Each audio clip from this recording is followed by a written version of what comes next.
Aktivitas manufaktur negara-negara ASEAN masih mengalami kontraksi menurut rilis data Purchasing Managers Index oleh S&P Global. Untuk periode Juni 2025 hasilnya PMI manufaktur ASEAN berada di zona kontraksi di level 48,6. Hasil pada Juni ini menjadi yang terburuk sejak Agustus 2021. Lalu bagaimana dengan Indonesia? Kita simak selengkapnya dalam Pil Pahit Manufaktur Republik Indonesia bikin dunia usaha keringat dingin. Begini saran ekonom asal Amerika. Kita lihat ke slide yang pertama. Ya pemirsa, di antara negara-negara di ASEAN hanya Thailand dan Filipina lah yang mencatatkan PMI manufaktur ekspansif dengan besaran masing-masing 51,7 dan 50,7. Selebihnya seperti Malaysia, Myanmar dan juga Vietnam, PMI manufakturnya masih berada di zona kontraksi dengan besaran masing-masing 49,3, 49 dan 48,9. Nah, pertanyaannya bagaimana dengan negara kita Indonesia? Kita lihat ke slide selanjutnya. Ya ternyata sama halnya dengan Malaysia, Myanmar dan juga Vietnam. PMI manufaktur Indonesia juga mengalami kontraksi yakni di level 46,9. Di mana hal ini membuat PMI manufaktur Indonesia selama 3 bulan beruntun berada di zona kontraksi atau di bawah level 50. Turunnya jumlah pesanan baru serta penurunan permintaan terhadap barang-barang Indonesia yang semakin cepat menjadi faktor turunnya aktivitas manufaktur Indonesia. Data juga menunjukkan bahwa penurunan penjualan terutama bersumber dari permintaan dalam negeri, lemahnya penjualan dan produksi ini juga mendorong perusahaan untuk mengurangi kapasitas dengan tingkat ketenaga kerjaan yang menurun untuk kedua kalinya dalam 3 bulan terakhir dan pada laju tercepat sejak Agustus 2021. Nah, lalu sektor apa saja yang rentan terdampak? Kita lihat jawabannya di slide selanjutnya. Ya, menurut Ketua Umum Asosiasi Pengusaha Indonesia, Sinta W. Kamdani mengatakan bahwa saat ini sektor manufaktur tengah membutuhkan dukungan konkret dari pemerintah. Menurutnya, penurunan PMI selama 3 bulan berturut-turut atau beruntun ini menjadi sinyal serius bahwa industri sedang menghadapi tantangan yang berat termasuk lemahnya permintaan dan naiknya biaya produksi. Sinta menegaskan bahwa tren penurunan PMI sejak bulan April menunjukkan pelaku industri mulai melakukan efisiensi dan pengetatan produksi akibat sepinya permintaan baik dari dalam maupun dari luar negeri. Hal ini juga mengikis optimisme industri untuk melakukan ekspansi dalam waktu dekat. Penurunan indeks manajer pembelian atau PMI manufaktur dapat memukul berbagai sektor ekonomi terutama yang terkait dengan industri manufaktur. Sektor-sektor yang paling rentan terdampak adalah industri makanan, minuman, tekstil, tembakau, pakaian, furniture, dan juga elektronik. Serta sektor industri yang terkait dengan bahan bangunan dan otomotif. Selain itu, sektor properti dan juga konstruksi juga dapat terpengaruh karena ketergantungan mereka pada pasokan bahan baku dari sektor-sektor manufaktur. Sementara itu, Wamen Perin Faisal Riza menyebut bahwa penurunan manufaktur Indonesia pada bulan Juni 2025 disebabkan oleh kondisi geopolitik yang memanas antara Iran, Israel, dan Amerika Serikat. Kondisi saat ini menjadi penyebab pengusaha akhirnya keringat dingin.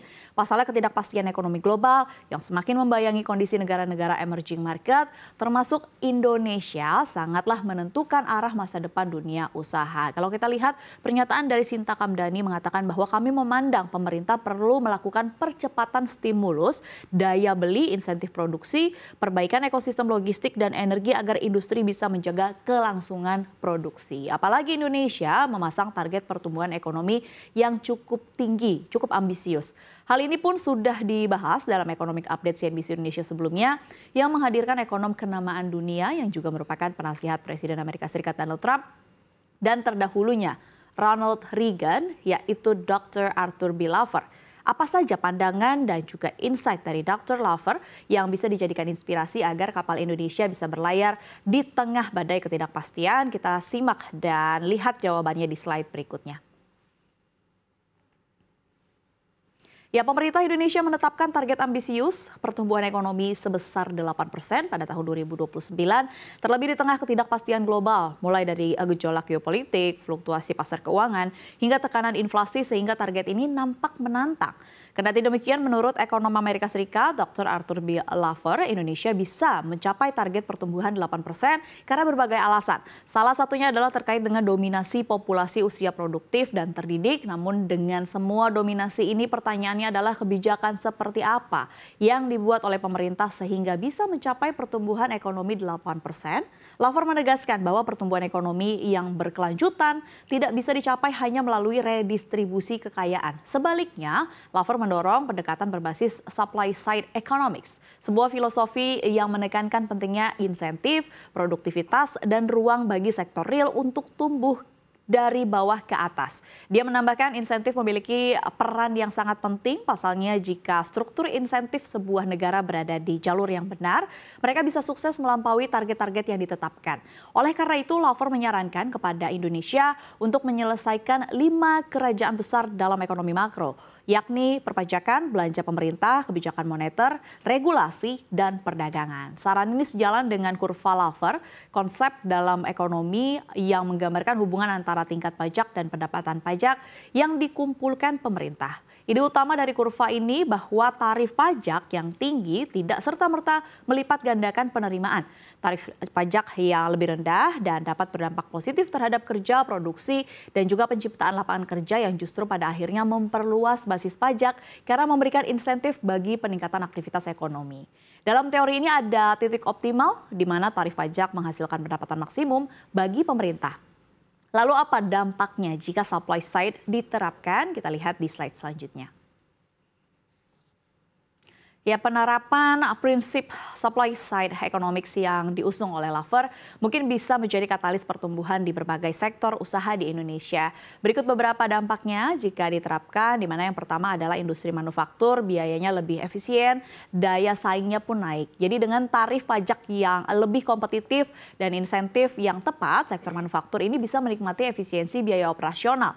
Hal inilah yang akan meningkatkan daya saing produk Indonesia di pasar global dan memperluas peluang ekspor. Kemudian yang kedua adalah UMKM, di mana stimulus pertumbuhan dari akar rumput, pemotongan pajak, dan deregulasi bisa menjadi dorongan besar bagi para pengusaha UMKM. Dengan beban pajak yang lebih ringan dan juga birokrasi yang disederhanakan, pelaku usaha kecil dapat lebih fokus pada ekspansi dan penciptaan lapangan kerja. Kemudian yang ketiga adalah berkaitan dengan sektor properti dan konstruksi, di mana investor lebih percaya diri kalau kepastian hukum, kepastian fiskal, dan stabilitas ekonomi yang diciptakan lewat kebijakan ini akan meningkatkan kepercayaan investor. Ini akan berdampak langsung pada sektor properti dan juga konstruksi yang sangat sensitif terhadap iklim investasi. Kemudian yang nomor 4 adalah berkaitan dengan teknologi dan startup, adalah ruang untuk inovasi. Dengan regulasi yang lebih mendukung dan juga insentif fiskal seperti tax holiday atau tax allowance, sektor teknologi dan juga startup lokal dapat tumbuh lebih agresif dan juga bersaing di level regional, bahkan di level global. Kemudian di yang kelima ada pertanian dan perikanan dalam bentuk insentif investasi dari hulu hingga ke hilir, di mana insentif fiskal juga dapat menarik investasi di sektor pertanian dan juga perikanan, terutama untuk pengolahan hasil dan teknologi pertanian modern. Ini bisa meningkatkan produktivitas dan kesejahteraan petani dan juga nelayan. Kita lihat penjelasan selanjutnya di slide berikutnya. Ya pemirsa, bicara soal pertanian, kita ambil salah satu contoh di lapangan ya, yakni petani tembakau di Kabupaten Temanggung, Jawa Tengah yang kini menghadapi situasi yang sangat sulit. Pasalnya pabrikan rokok raksasa di Jawa Tengah menghentikan pembelian tembakau dari petani di Temanggung. Kepala Desa Purbosari Kabupaten Temanggung, Pujiono, mengungkapkan bahwa pemerintah kabupaten melalui Bupati sudah menjalin komunikasi dengan pihak perusahaan. Akhirnya dengan alasan terhentinya pembelian itu pun terkuak, yakni stok yang melimpah. Stok tembakau petani pun tengah menumpuk dan pembelian pada petani sudah berhenti sejak akhir tahun 2024 lalu. Kondisi di lapangan lainnya, salah satu agen tembakau di Pancoran, Jakarta Selatan, Hari Tobacco misalnya, mengalami penurunan penjualan hingga separuhnya.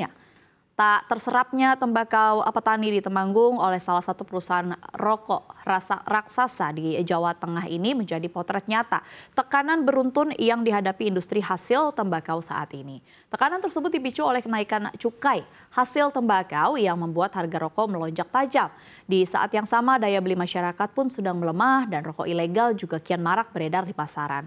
Akibatnya penjualan rokok turun dan serapan tembakau dari petani ikut terkoreksi. Stok tembakau tembakau di tingkat petani kini menumpuk, sementara pembelian dari pabrik telah berhenti sejak akhir 2024. Situasi ini bukan hanya mengancam kesejahteraan petani tembakau saja, tetapi juga memicu kekhawatiran akan adanya PHK massal di industri hasil tembakau jika kondisi ini terus berlanjut. Seorang agen tembakau di Jakarta Selatan mengatakan penjualan turun hingga separuhnya yang dipicu oleh rokok tanpa cukai atau rokok ilegal yang dijual jauh lebih murah di pasar. Situasi ini menunjukkan bahwa tingginya cukai, peredaran rokok ilegal, dan pelemahan daya beli masyarakat sedang menekan industri dan membuat rantai nilai di dalamnya termasuk petani semakin rentan. Kondisi di lapangan ini menggambarkan apa yang tengah terjadi, yakni industri hasil tembakau di Indonesia yang tengah menghadapi tekanan serius yang mengancam keberlanjutan sektor ini. Hal ini tercermin dari data Badan Pusat Statistik yang menunjukkan bahwa pada kuartal 1 2025 industri pengolahan tembakau mengalami kontraksi sebesar 3,77% secara year on year. Padahal pada periode yang sama pada tahun 2024, sektor ini masih mencatatkan pertumbuhan positif sebesar 7,63% secara year on year atau secara tahunan. Kita lihat juga komentar dari pihak Kementerian Perindustrian. Ya pemirsa, kondisi ini sebenarnya cukup memprihatinkan karena jika dilihat langsung dari pernyataan Direktur Jenderal Industri Kementerian Perindustrian, sektor IHT menyerap tenaga kerja sebanyak 6 juta orang dari hulu hingga hilir.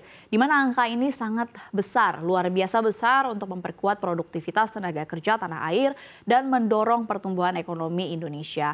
Putu menekankan pentingnya menjaga keberlangsungan sektor ini dan agar tidak terganggu oleh regulasi yang terlalu menekan. Ia menyebut bahwa kebijakan yang berimbang diperlukan agar industri bisa tetap tumbuh sekaligus tetap memperhatikan aspek kesehatan masyarakat. Sementara itu, juru bicara Kemenperin, Febri Henry Antoni Arif menyebutkan bahwa perusahaan industri masih menunggu kebijakan pro bisnis. Kita lihat ke slide selanjutnya.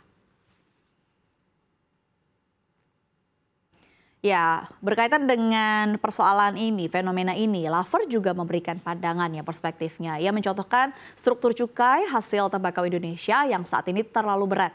Sejak tahun 2022, tarif cukai naik 10% per tahun, namun penerimaan stagnan dan pasar ilegal pun tumbuh. Kemudian produksi rokok juga tampak menurun dalam 3 tahun terakhir.